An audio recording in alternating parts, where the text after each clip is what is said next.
Now, what are the benefits of using a full material disclosure? Well, we can see that there's so many new, expanding, and proposed substance restrictions and reporting requirements that it's impossible to be reactive to these and keep up. If you just wait until a new regulation comes out and then start checking your supply chain to see if they're compliant, you will never, ever be caught up. But if you have built a substance database of your products, then you can identify the risk, identify where the gaps are, and you can start addressing those right away and be prepared by the time these things actually come to bear on you. In addition to simply preparing to meet emerging regulations, there's a lot of other benefits to leveraging full material disclosure information. One thing is that FMD is an excellent tool to use to confirm the validity of other compliance declarations. You may have a statement or a compliance or a COC or something that says the product is RoHS compliant, but when you get the FMD, you see that they have substances over the RoHS threshold.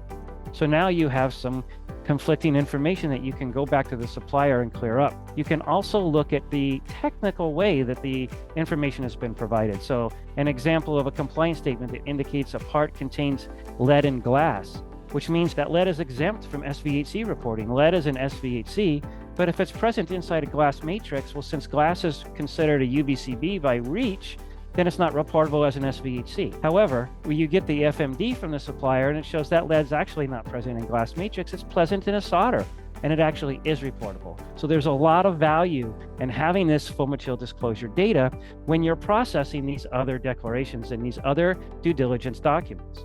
Another value that you have with the full material disclosure is that it's an excellent tool to confirm claimed exemptions have been adopted correctly.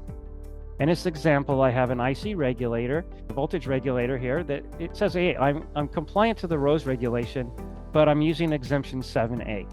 And if you look at 7A, it allows lead to be present in solder over the threshold, as long as it's 85% or more lead in that solder. But when I look at the full material disclosure that provided to me by the supplier, I can see that the lead is present at 82.5%. So we have a problem here, because at 82.5%, this part is not eligible for the 7A exemption. So therefore, this part really is not RoHS compliant. And if I were to use this part in my product would not be RoHS compliant.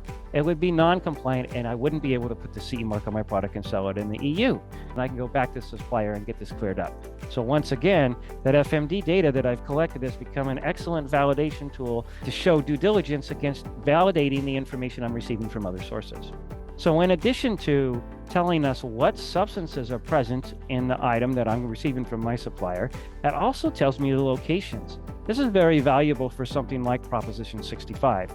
Proposition 65 requires that I warn anybody if they receive unsafe exposure to one of over almost 900 substances on the list. If there's unsafe exposure to any of those, I'm required to provide a warning that has no restrictions on the content.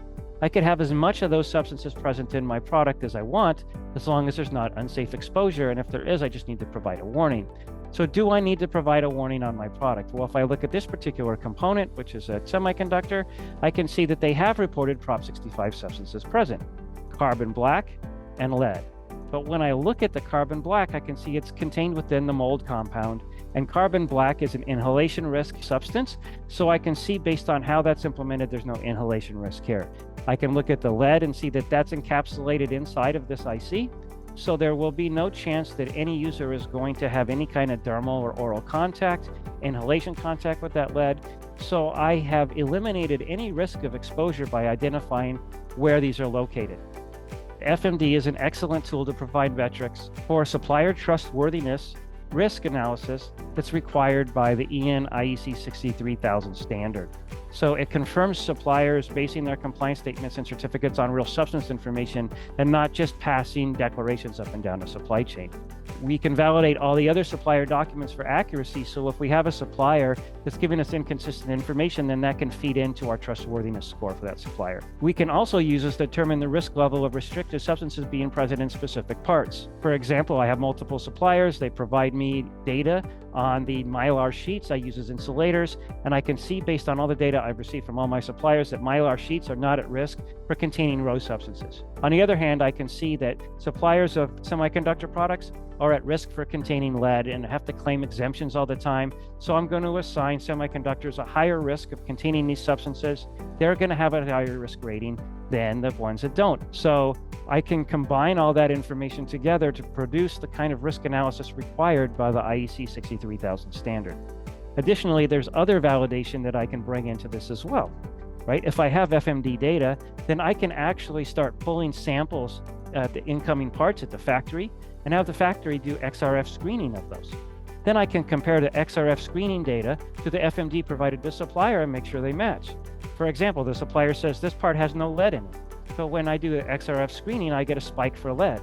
Now I can go ahead and quarantine those parts. I can go back to the supplier of the part and have them do a root cause analysis on why what they're declaring as present isn't matching what I'm receiving.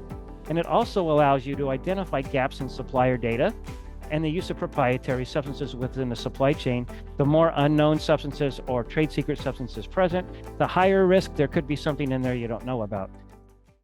Watch the full-length video and gain access to our full archive of educational webinars at greensoft.com/videos. And while you're there, learn about our premier solutions for environmental regulation compliance.